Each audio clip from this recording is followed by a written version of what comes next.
Hello students, welcome to our YouTube channel. So today we are going to start a topic that is geometry. तो अभी हम geometry की बात करते हैं तो यहाँ पर हमारे पास क्या आता है कि आपके पास जो बेसिक सी फिगर्स होती है, पॉइंट्स होते हैं, लाइंस होती है, तो जब भी आप कोई भी चीज़ कंस्ट्रक्ट करना चाहते हैं तो आपको ज्योमेट्री का पार्ट पता होना चाहिए। तो चलिए देखते हैं यहाँ पर हमें क्या क्या बना है। सो लास्ट क्लास में हमने पॉइंट के बारे में पढ़ा था। तो पॉइंट क्या होता है? Point is a like a number जो सिर्फ एक आइडिया देता है कि हमारे पास लोकेशन क्या है। अगर मुझे इस पॉइंट के बारे में बात करनी है कि पॉइंट क्या होता है कि आपको सिर्फ एक लोकेशन के लिए ही हम इसको यूज़ करें। इसमें ना कोई डायमेंशंस होती है, ना लेंथ होगी, ना ब्रेथ होगी, ना हाइट होगी। Next we are having a line. तो लाइन क्या होती है? A line is a set of connected points, it extends indefinitely in either direction. तो हम इसको इधर से भी एक्सटेंड कर सकते हैं और इधर भी कर सकते हैं। तो इसका कोई एंड पॉइंट नहीं होता and it does not have any fixed length. ठीक है, and it is called a straight line. So next we are having line segment. तो लाइन सेगमेंट में हमारे पास क्या होता है? एक लाइन का पार्ट होता है। A line segment is a part of line, it has beginning and and point, and that is it has two endpoints and it cannot be extended, it has fixed length। तो हम यहाँ से देखेंगे, तो अगर देखेंगे तो इसके पास क्या है? Fix length. Next we are having ray. a line does not goes on endlessly in one direction, so it is called ray। तो यहाँ पे एक इनिशियल पॉइंट होता है और इसको एक डायरेक्शन में हम एक्सटेंड कर सकते हैं। ठीक है, तो एक एंड पॉइंट होता है और एक एंड पॉइंट नहीं होता एंड सिर्फ कोई फिक्स लेंथ नहीं होती। So next here we are having meeting of line segment. Whenever two line segments meet, they meet at a point. तो वो किसी ना किसी पॉइंट पर जाकर मिलते ही हैं, तो उसको बोलते हैं intersection point. Now come to our exercise that is 15A and हमें बोले question number 1, write the names of these line segments. Okay, so here we are having this one, so here we are having X Y. तो ये हो गया इसका आंसर। Next, we are having question number 2, name the line segments in each figure. So, let's pick first part. So, here we are AB, then BC, then AC. Okay, now move to next part, question number 3. Write the names of the rays. Now, देखेंगे, this is OP, then OM, then OC. ठीक है, तो ये हो गया हमारे raise के part. Next is question number 4. With the help of ruler, draw the line segment of 6 centimeter and 5 millimeter. तो चलिए इसके लिए हम रूलर लेते हैं। तो हमसे बोला गया था 6 सेंटीमीटर एंड 5 मिलीमीटर। तो रूलर लेते हैं। यहाँ से स्टार्ट करेंगे हम 0 से और यहाँ से कंसिडर करेंगे this is 6 centimetre and this is 5 millimetre. Okay, so उसका नेमिंग भी कर देते हैं AB and this is 6.5 centimetre. Okay,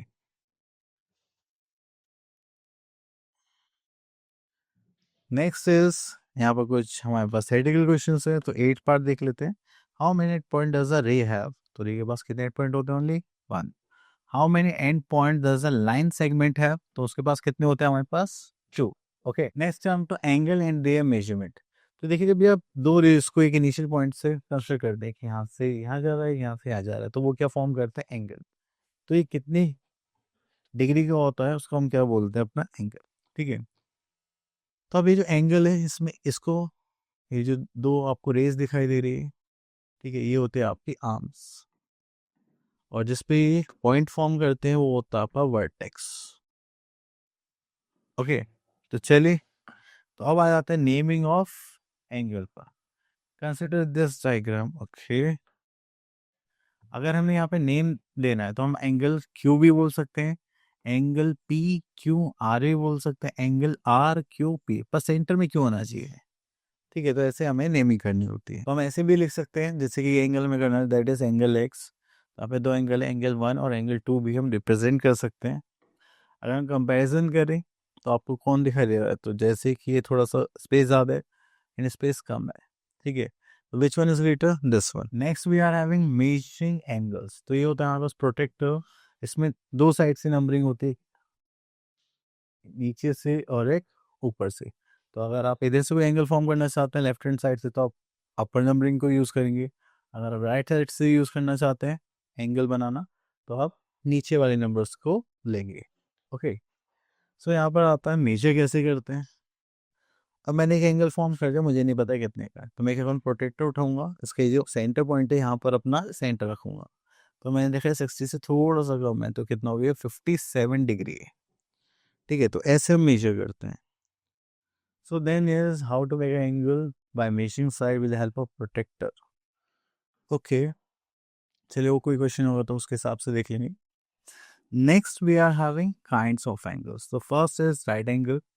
तो राइट एंगल की बात करें यहाँ पर, तो उसमें एंगल एक फॉर्म होता है 90 डिग्री, तो उसको हम क्या बोलते हैं, right angle. Next is acute angle.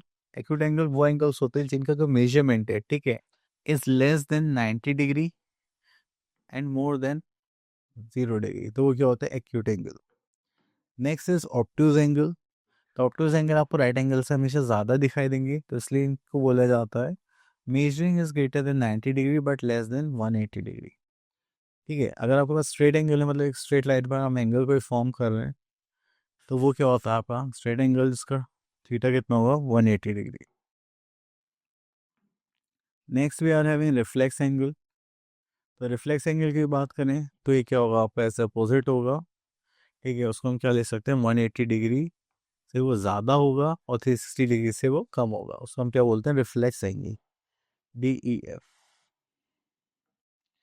चलिए इसके बाद आता है एक्सरसाइज 15B। यहाँ पर देखते हैं question number 1। Copy the following angles in your notebook and measure each one of them with the help of protractor. यहाँ से हम एक क्वेश्चन ले लेते हैं, दिस वन। ओके, तो हमारे पास हमारा एंगल आ चुका है। अब इसके लिए हमें क्या करना है, मेजर करने के लिए प्रोटेक्टर तो नहीं, हमें चाहिए प्रोटेक्टर। सॉरी, वो कंपास आ गया था लास्ट टाइम।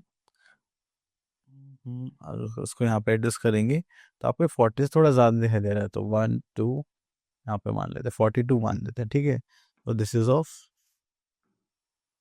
42 डिग्री। ओके, इस टाइप से आप क्या करेंगे। Next we are having classify the following angles, acute है, ऑब्टूज है, कौन सा है। तो देखिए मुझे यहाँ पे दिखाई दे रहा है 90 से छोटा, दैट इज एक्यूट एंगल। ये 180 से ज़्यादा, 360 से कम है, तो ये क्या होगा, हमारा reflex angle. Okay, next here we are having question number 3. With the help of protector, draw the following diagrams. Okay, following angles. तो चलिए हम यहाँ पे बनाते हैं 120 डिग्री। तो सबसे पहले आप रूलर लेंगे, एक लाइन ड्रॉ करेंगे। ठीक है, तो आपने कितनी भी मेजरमेंट कर लीजिए, कोई फर्क नहीं पड़ता। फिर उसके बाद आप क्या लेंगे, प्रोटेक्टर, उसको यहाँ पर से इस पॉइंट पर रखेंगे एंड इसको थोड़ा सा एडजस्ट करेंगे, जस्ट लाइक दिस। ठीक है, अब आपको कितने एंगल बनाना है, 120 डिग्री।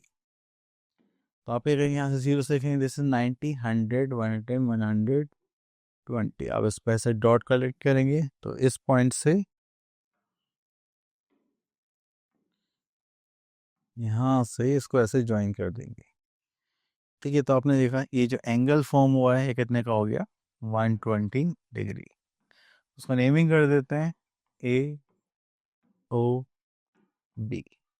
तो आप यहाँ पे देख सकते हैं angle AOB equals to 120 degree. Okay, चलिए तो आगे चलते हैं। नेक्स्ट है question number 5। Which of the following angles are of measurement of acute angle, means 90 degree से छोटे। देन ऑब्टूज के बाद 90 डिग्री से बड़े कौन से होंगे, हमारे 120, 130 और बाकी आप देखिए। रिफ्लेक्स एंगल 180 से हमेशा बड़े होते हैं, तो मैंने यहाँ पर देखा 186 मिल जाए, एक मिल गया, बाकी आप लोगों के लिए। तो आप यहाँ पे क्लासीफाई करने हैं, that's it. So our topic is finish. तो आई होप आपके टॉपिक क्लियर हो गया होगा। अब मिलते हैं नेक्स्ट वीडियो में, till then all the best.